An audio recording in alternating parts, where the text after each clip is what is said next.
بسم الله الرحمن الرحيم. اللهم صل وسلم وبارك على سيدنا محمد وعلى آله وصحبه أجمعين، صلاة وتسليما إلى يوم الدين. حبايبي، من مطبخ حنان ودنيا. أنا حنان. النهاردة إن شاء الله هنعمل أكلة سمك زي ما انتوا شايفين كده، شكلها جميل جدا. السمك ده سمك ايه؟ سمك مرجان. تمام. العين يا جماعة بتاكل قبل البق طبعا. لما يبقى شكل الأكل حلو كده ومجرنشاه حلو، طبعا بيبقى شكله جنان. طبعا زي ما انتوا شايفين كده، معايا سلطة ومعايا السمك ومعايا الرز. تمام، يلا بينا بقى نشوف خلطة السمك دوت.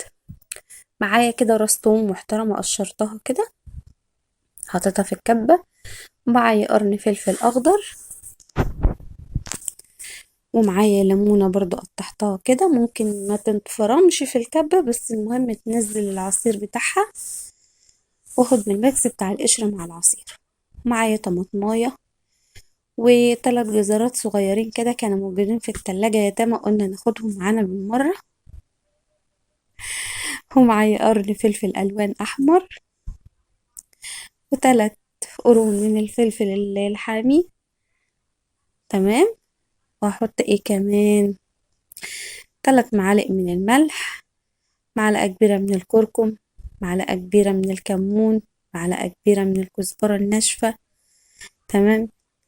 دي بقى التتبيلة بتاعتنا بتاعت الايه، بتاعت السمك. جربيها وان شاء الله هتعجبك جدا. هفرمها كده في الكبة زي ما انتوا شايفين.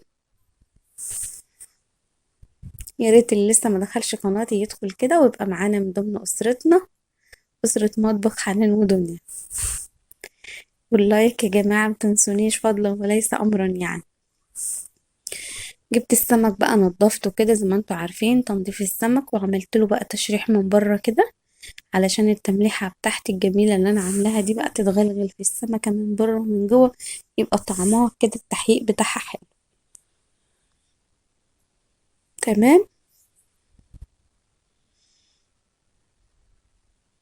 مسكت كل السمك اللي معايا عملت له تشريح.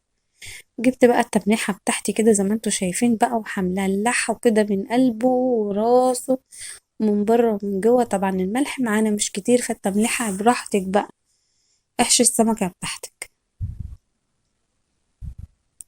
حابة تزودي الملح بتاعك براحتك، التحلية ده حسب انتي رغبتك. تمام. شكل التمليحة جميل جدا، وكمان في طعم السمك هيبقى اجمل واجمل. خلصت كده ومعانا قشر الليمون اللي هو ما اتفرمش اصلا. جبت بصلة كبيرة كده قطعتها، حطيت معلقة كبيرة من الملح. عندي بقى شوية صلصة كده في البرطمان، حليتهم بشوية مية وحطيتهم على البصلة. عايزة تعملي عصير طماطم اعملي، عايزة تحطي معلقة صلصة حطي. تمام. هسيب بقى معيار المية بتاعي دوت بالصلصة يغلي، وهنزل عليه بالرز البلدي بتاعنا. تمام.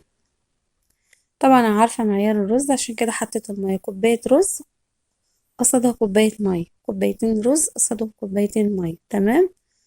كده الرز بتاعي شرب المية بالصلصة. تمام. ههدي النار عليه خالص واسيبه بقى يستوي. هاجي بقى علشان ايه؟ بقدر السمك بتاعي دول 3 معالق من النشا، وعليهم 3 معالق من الدقيق، وهاخد معلقة كمان من الملح، رشة من الملح كده على الدقيق، واقلبهم كويس مع بعض. وابتدي بقى ابدر السمك.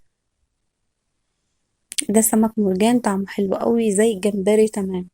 اللحم بتاعه في صوص كده وجميل جميل، طعم طعم طعم يعني. جربوا الطريقة دي ان شاء الله هتعجبكم بإذن الله. متنسونيش بدعوة حلوة.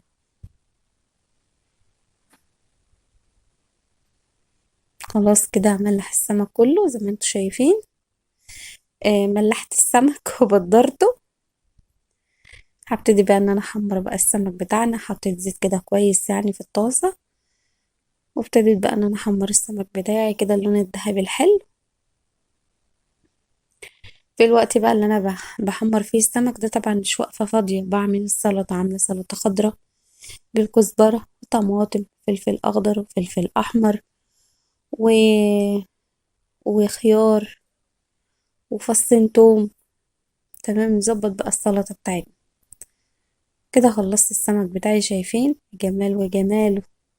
الرز ومعانا السلطة ومعانا السمك، عاملين له بقى جرنشة كده بالفلفل الأحمر والطرنشات الليمون. يا ريت اللي يشوف الفيديو عامل لي لايك. اشوفكم في فيديو جديد ان شاء الله.